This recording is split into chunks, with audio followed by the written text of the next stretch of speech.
ত্রয়োদশ সংসদ নির্বাচনে রিটার্নিং কর্মকর্তাদের দেওয়া সিদ্ধান্তের বিরুদ্ধে আপিল আবেদনের দ্বিতীয় দিন আজ।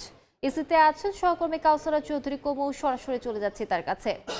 কুমু, আজকে আপিল শুনানির দ্বিতীয় দিন শুরু হয়েছে। গতকাল ৪২ জন আবেদন করেছিল। বিশেষ করে এই ৪২ জনের মধ্যেই তারা ছিলেন যারা মূলত রিটার্নিং অফিসারের যে আদেশের বিরুদ্ধে যাদের মনোনয়নপত্রটি বাতিল হয়েছে।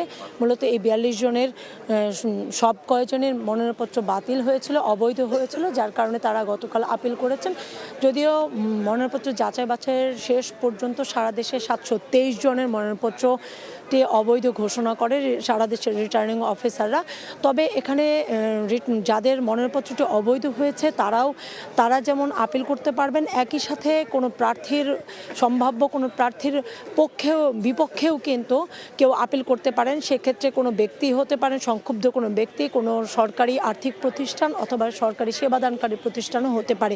আমরা আজও দেখছি, গতকালের মতো আজও সকাল থেকেই ভিড় জমিয়েছেন, বিশেষ করে যারা আবেদন করতে চান, যাদের প্রার্থিতা ফিরে পেতে চান, এই ধরনের ব্যক্তিরাই আসছেন। গতকালকেও এসেছেন, তবে গতকাল প্রথম দিন আমরা দেখেছি যে প্রথম দিন পরামর্শ নিতে এসেছেন মূলত, বিশেষ করে যে যাদের আবেদন বাতিল হয়েছে তারা চাচ্ছেন যে এটা কিভাবে করে সঠিক কাগজপত্র জমা দেওয়া যেতে পারে এবং এই সঠিক কাগজপত্রের মাধ্যমে তারা যাতে করে তাদের মনোনয়নপত্রটি জমা দিতে পারে। এবং এই আবেদন মূলত চলবে আগামী শুক্রবার পর্যন্ত আবেদন করতে পারবেন।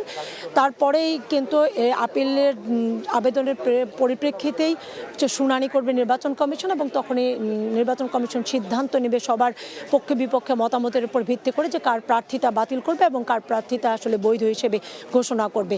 এই ছিল নির্বাচন কমিশনের আমার কাছে এখান থেকে সবশেষ তথ্য। সরাসরি যুক্ত ছিলাম আগারগাঁওয়ে।